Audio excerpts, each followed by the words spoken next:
Chapter 9 Structured Query Language SQL Part 1. Dear student, we are making video tutorial for this chapter 9, that is Structured Query Language SQL, in 4 or 5 parts.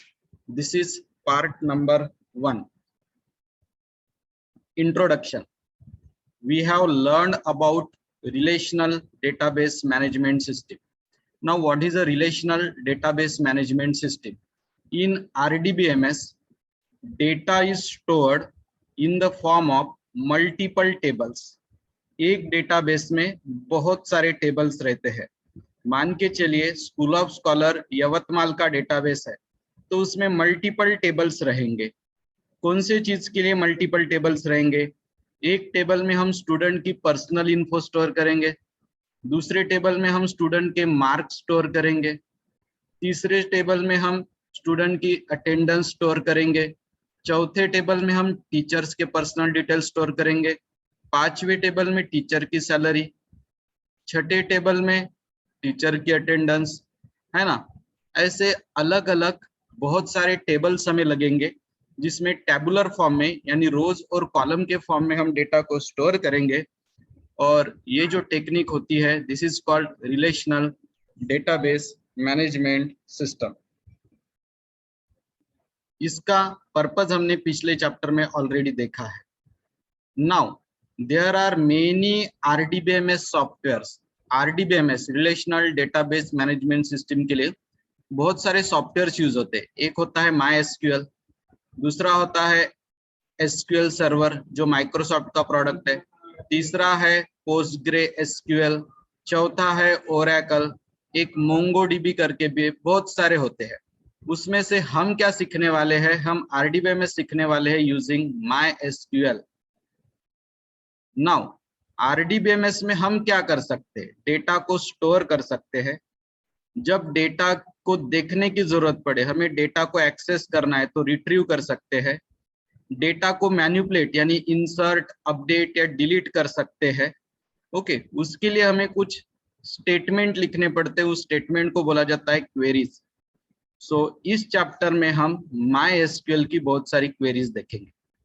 तो अगर मुझे 9.1 topic को summarise करना है, तो RDBMS का long form है relational database management system. ये RDBMS में डेटा स्टोर होता है in the form of multiple tables, जो मैंने अभी आपको थोड़ी देर पहले ड्रॉ करके बताया. ये RDBMS को इंप्लीमेंट करने के लिए MySQL, SQL server, PostgreSQL, Oracle और MongoDB जैसे ऑप्शन है. उसमें से हम MySQL को फॉलो करेंगे. RDBMS का यूज करके हम डेटा स्टोर कर सकते हैं, डेटा को एक्सेस कर सकते हैं, डेटा के ऊपर ऑपरेशंस परफॉर्म कर सकते हैं, इंसर्ट, अपडेट, डिलीट. इन सब चीजों के लिए क्वेरीज लिखना पड़ता है, और वो क्वेरी हम MySQL का यूज करके लिखेंगे. Now structured query language. MySQL में SQL का लॉन्ग फॉर्म है स्ट्रक्चर क्वेरी लैंग्वेज. तो चलिए हम स्ट्रक्चर क्वेरी लैंग्वेज के बारे में जानते हैं. देखिए, हम डेटा अगर RDBMS में स्टोर नहीं करेंगे, तो हमें डेटा स्टोर करना पड़ता है फाइल सिस्टम में. फाइल सिस्टम का एग्जांपल है नोटपैड. हम नोटपैड में या एक्सेल में या CSV फाइल में डेटा स्टोर कर सकते हैं. लेकिन DBMS में डेटा स्टोर करना ज्यादा आसान और सिस्टमैटिक होता है. तो उसके लिए हमें स्ट्रक्चर क्वेरी लैंग्वेज यानी SQL की हेल्प लेनी पड़ेगी. चलिए हम स्ट्रक्चर क्वेरी लैंग्वेज यानी SQL के बारे में जानते हैं. तो SQL में अगर आपको क्वेरीज लिखना है, तो आपके पास एक ऑप्शन MySQL है, दूसरा ऑप्शन Oracle है, और तीसरा ऑप्शन SQL सर्वर है. ठीक है, तो मैं आपको SQL में कुछ 2-4 क्वेरीज करके बताता हूं, ताकि आपको ये थ्योरी थोड़ी आसान लगे. तो जैसे कि आप यहाँ क्वेरीज देख रहे हो, यहाँ मैं एक टेबल बनाने वाला हूँ. तो टेबल बनाने के लिए मुझे कमांड लिखनी पड़ती है क्रिएट टेबल. फिर आप टेबल का नाम आपके मन से ले सकते हैं. मैं टेबल का नाम ले लेता हूँ, फॉर एग्जाम्पल स्टूडेंट. मैं टेबल का नाम लेता हूँ स्टूडेंट. कोई भी नाम का टेबल आप बना सकते हो. मैं स्टूडेंट नाम का टेबल बना रहा हूँ. ठीक है, स्टूडेंट नाम का टेबल मैं बना रहा हूँ. टेबल के अंदर कॉलम्स चाहिए. तो पहला कॉलम मैं लेता हूं roll number. Roll number, roll number का डेटा टाइप इंटीजर है, यानी रोल नंबर में डेसिमल पॉइंट या फ्रैक्शनल पार्ट नहीं रहेंगे।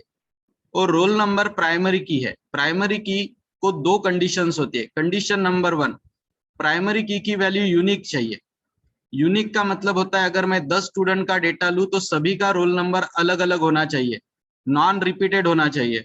और पॉइंट नंबर 2, जो प्राइमरी की रहती है ना, उसमें जो वैल्यूज रहते हैं वो नॉट नल चाहिए, नॉट नल, यानी वैल्यू अब्सेंट नहीं चलेंगे, वैल्यू प्रेजेंट होना चाहिए।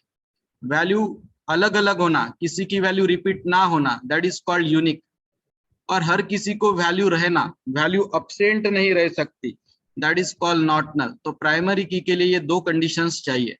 तो रोल नंबर दोनों कंडीशन को सेटिस्फाई करता है, इसलिए रोल नंबर प्राइमरी की है। अगला कॉलम हमें चाहिए नेम, स्टूडेंट का नेम। तो मैं स्टूडेंट का नेम के लिए यस नेम ले लेता हूं। तो नेम तो अल्फाबेटिक फॉर्म में रहेगा, तो उसको लिया मैंने टेक्स्ट।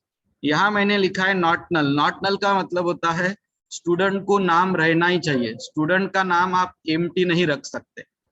उसके बाद में मुझे चाहिए सपोज स्टूडेंट की सिटी, कि वो स्टूडेंट कौन से सिटी को बिलोंग करता है।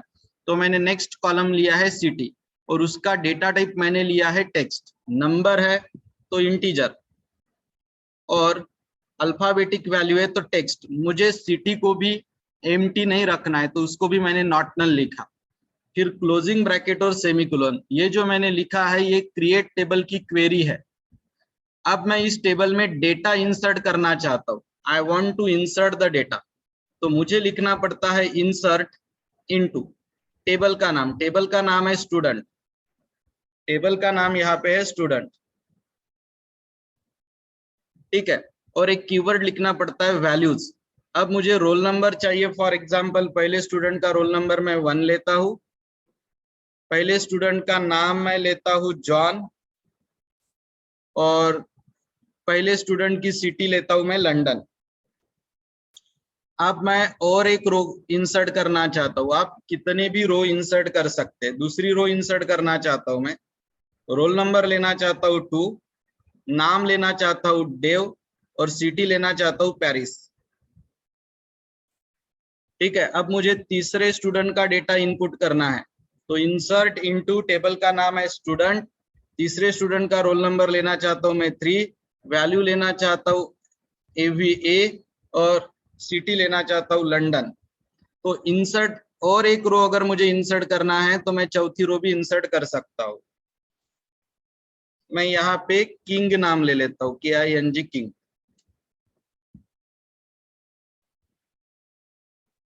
ठीक है। नाउ यहाँ मैं दूसरा नाम ले लेता हूँ इवा, ठीक है। यहाँ सिटी लेता हूं मैं पुणे, और यहाँ रोल नंबर देता हूँ 4। तो ऐसे 4 रो मैंने इंसर्ट किए। डेटा इंसर्ट करने के लिए आपको लिखना पड़ता है इंसर्ट इनटू, फिर टेबल का नाम मैच करना पड़ता है, फिर वैल्यूज, और फिर पहली वैल्यू रोल नंबर रहेगी, दूसरी वैल्यू स्टूडेंट का नेम रहेगी, तीसरी वैल्यू सिटी रहेगी। तो जो अल्फाबेटिक वैल्यू है वो सिंगल कोट में चाहिए। Alphabetic value should be written in a single quotation, ठीक है। तो यहाँ पे जो आपको चीजें दिख रही है इसमें आप कुछ बदल नहीं सकते। मतलब सेमीकोलन चाहिए तो चाहिए, यहाँ क्रिएट टेबल चाहिए तो चाहिए, यहाँ गोल ब्रैकेट चाहिए तो देना ही पड़ेगा, यहाँ इंसर्ट और इनटू के बीच में स्पेस चाहिए तो चाहिए, यहाँ वैल्यूज कीवर्ड चाहिए तो चाहिए, यहाँ यस मिस नहीं कर सकते। मतलब मुझे ये बोलना है इन चीजों में आप गलती करोगे तो आपको 0 मार्क्स मिलेंगे। अब ये जो 4 रो मैंने इंसर्ट किया है वो मुझे देखना है, तो मुझे लिखना पड़ेगा सिलेक्ट स्टार। यह स्टार का मतलब होता है मुझे तीनों कॉलम देखना है, मुझे रोल नंबर भी देखना है, मुझे नेम भी देखना है, मुझे सिटी भी देखना है। स्टार का मतलब होता है ऑल कॉलम। कौन से टेबल में से? तो मैं देखना चाहता हूं all columns from student table. तो ये जो मैंने टाइप की है इसको बोला जाता है क्वेरी। ये जो मैंने टाइप किया है इसको क्वेरी बोला जाता है। मैं इसको रन करता हूं तो देखिए सबसे पहले यहाँ पे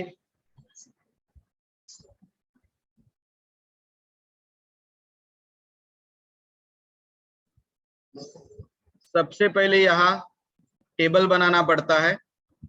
सेकंड स्टेप है कि टेबल में डेटा इंसर्ट करो और सिलेक्ट क्वेरी का आउटपुट ये है। देखो जो डेटा मैंने इंसर्ट किया था वो आपको राइट साइड में दिख रहा है। रोल नंबर है 1 2 3 4, स्टूडेंट नेम है जॉन डेव किंग ईवा और सिटी है लंदन पेरिस लंदन पुणे। तो ये क्रिएट टेबल की क्वेरी है, ये इंसर्ट की क्वेरी है और ये सिलेक्ट की क्वेरी है। यहाँ स्टार का मतलब होता है मुझे तीनों कॉलम देखना है। अब मान के चलो मुझे नेम और सिटी देखना है, रोल नंबर देखना ही नहीं है, तो मैं लिखूंगा यस नेम कॉमा सिटी। मैं लिखूंगा यस नेम कॉमा सिटी, बाकी मैं लिखूंगा ही नहीं और रन करता हूं। तो आपको आउटपुट में देखिए आप यस नेम और सिटी दिख रहा है, रोल नंबर दिख ही नहीं रहा। ये जो मैंने टाइप की है इनको बोला जाता है क्वेरीज। तो एसक्यूएल माई एसक्यूएल में हम ऐसे क्वेरीज सीखेंगे। ये स्टेटमेंट इजी होते हैं, अभी अभी हमने देखा है, ये इंग्लिश जैसे लैंग्वेज में ही दिखते हैं।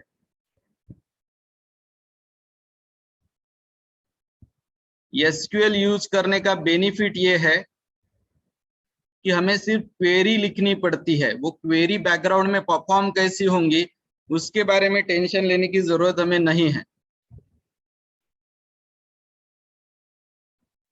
So in this chapter we are going to learn such a queries.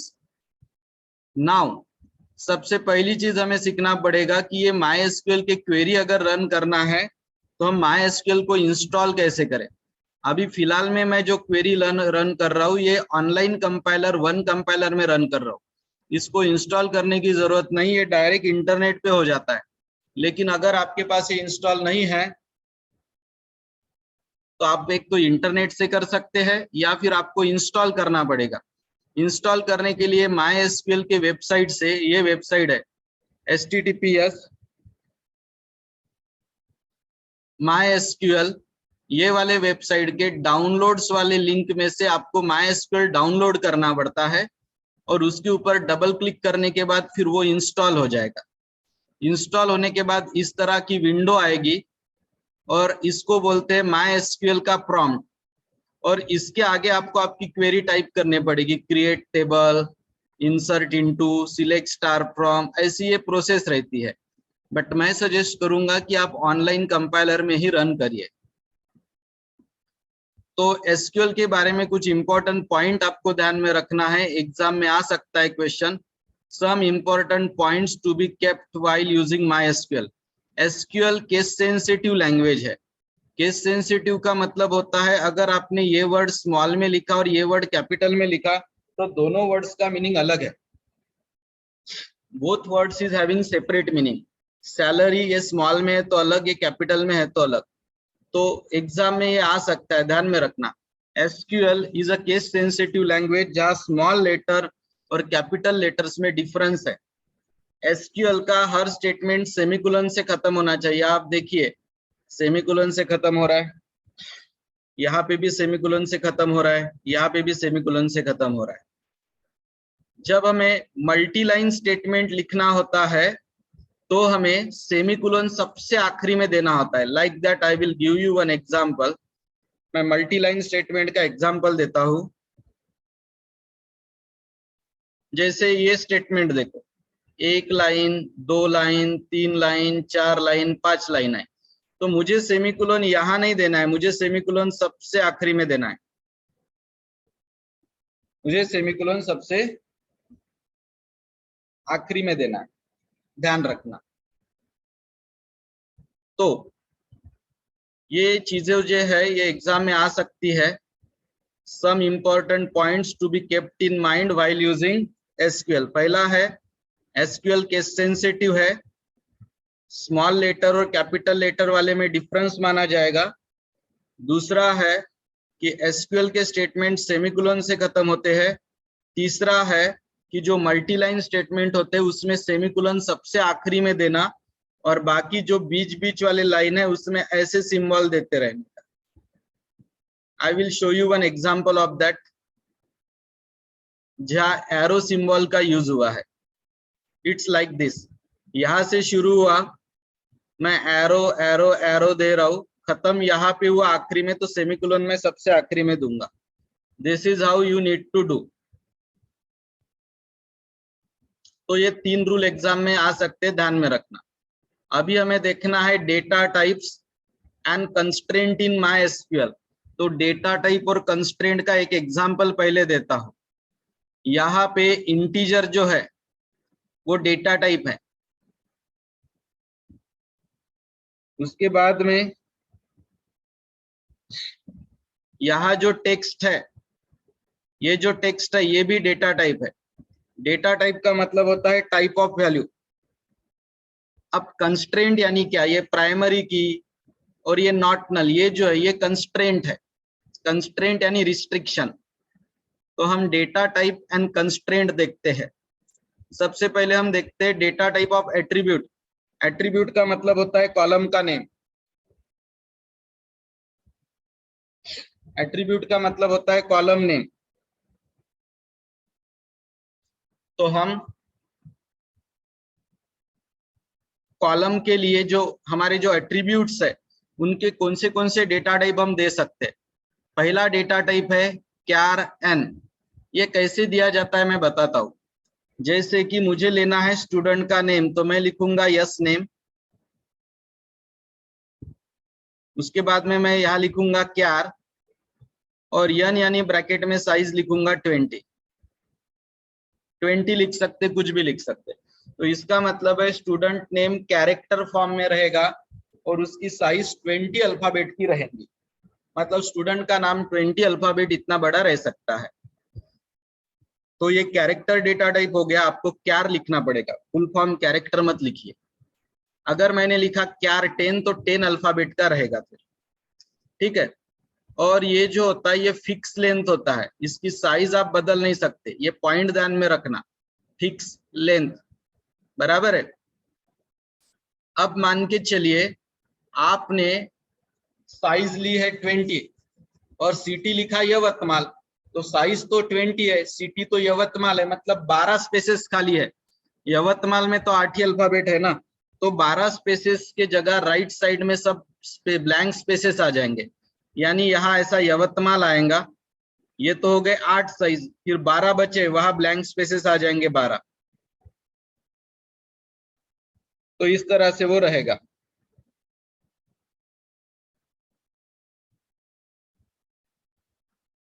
तो नेक्स्ट है varchar।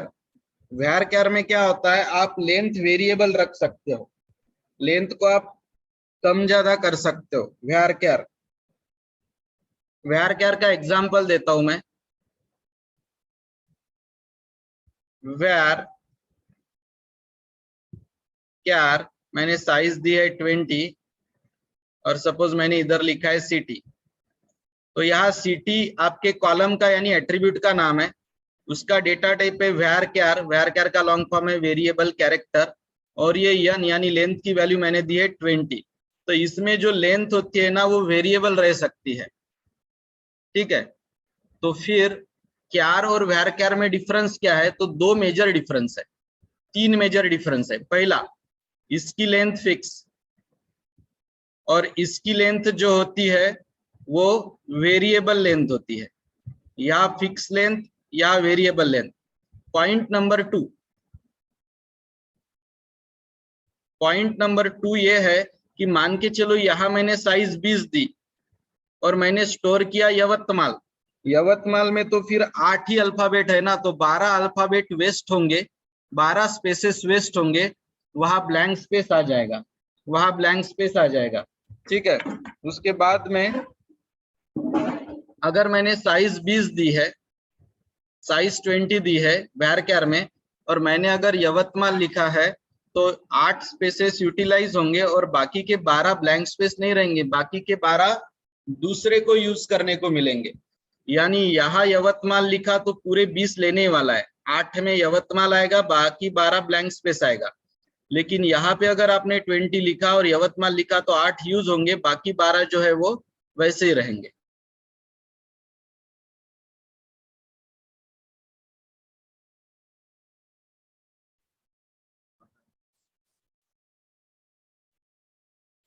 नेक्स्ट है नेक्स्ट है इंट। तो इंट कब यूज करते, जैसे रोल नंबर लेना है, एज लेना है, तो आप इंट डेटा टाइप ले सकते हो।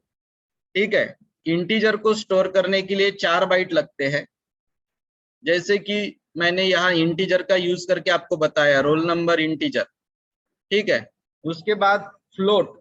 फ्लोट के लिए हम कब यूज करेंगे फ्लोट, परसेंटेज के लिए। जैसे इंटीजर को कंप्यूटर में स्टोर करने के लिए 4 बाइट लगते हैं, फ्लोट को भी 4 बाइट लगते हैं।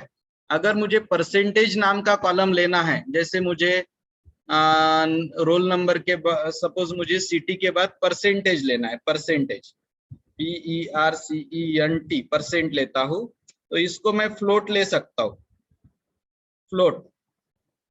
ओके, और मैं परसेंटेज को नॉट नल नहीं लेता, जैसा है वैसे रहने देता हूं। तो ऐसे केस में मुझे फिर परसेंटेज भी लिखने पड़ेंगे, 98.2, 65.7।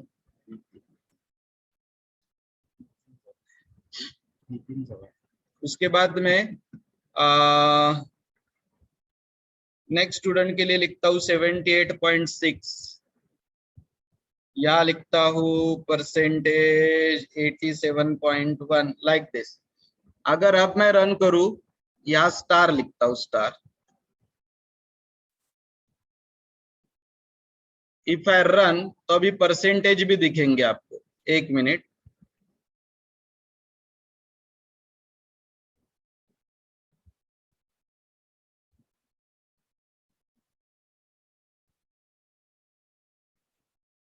क्यों एरर आई, हाँ यहाँ कॉमा नहीं दिया मैंने। Now you can see percent दिख रहा है, ये जो वैल्यूज है ये फ्लोट है, ये जो वैल्यूज है ये सब फ्लोट वैल्यूज है, these are the float values. ठीक है,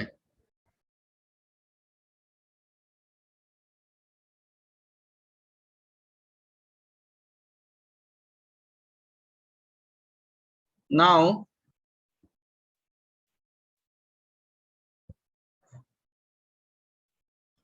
उसके बाद में डेट। डेट जो होता है वो YYYY dash MM dash DD इस फॉर्मेट में स्टोर होता है। ये सब डेटा टाइप है। फिक्स लेंथ अल्फाबेट चाहिए तो क्यार, वेरिएबल लेंथ चाहिए तो वैर क्यार, विदाउट डेसिमल पॉइंट जैसे कि रोल नंबर या एज चाहिए तो इंटीजर, परसेंटेज चाहिए तो फ्लोट, और डेट ऑफ बर्थ वगैरह चाहिए तो डेट। नेक्स्ट टॉपिक है कंस्ट्रेंट। कंस्ट्रेंट का मतलब होता है रिस्ट्रिक्शन, नॉट नल। आपने देखा होगा यहां मैंने नेम को, सिटी को नॉट नल लिया है। नॉट नल का मतलब होता है वो वैल्यू मिसिंग नहीं रह सकती, वो वैल्यू प्रेजेंट रहना कंपलसरी है, that is not null. Ensure that column cannot have null values, missing value नहीं रहना चाहिए, हर किसी को वैल्यू होना चाहिए, that is not null. 100% exam में कंस्ट्रेंट के ऊपर क्वेश्चन आएगा।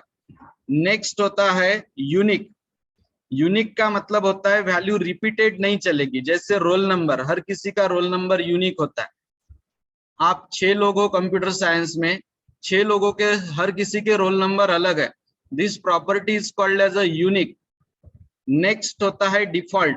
डिफॉल्ट का मतलब होता है कि अगर हम किसी को वैल्यू ना दे तो वो पहले से वैल्यू लेके रखता है, that is default. For example मैंने सिटी को डिफॉल्ट वैल्यू दे दी यवतमाल, अब मैंने आपके 6 लोगों के लिए सिटी टाइप ही नहीं की तो वो ऑटोमेटिक यवतमाल ले लेगा। डिफॉल्ट का मतलब होता है जो वैल्यू वो ऑटोमेटिक ले लेगा, that is called default value. जैसे सिटी, सिटी को मैंने वैल्यू ही नहीं दी लेकिन मैंने उसको डिफॉल्ट देके रखा है यवतमाल, तो जो स्टूडेंट के लिए मैं सिटी नहीं टाइप करूंगा उसके लिए यवतमाल रहेगी। नेक्स्ट होता है प्राइमरी की। यहाँ आपने देखा होगा रोल नंबर एक प्राइमरी की बनाई गई है।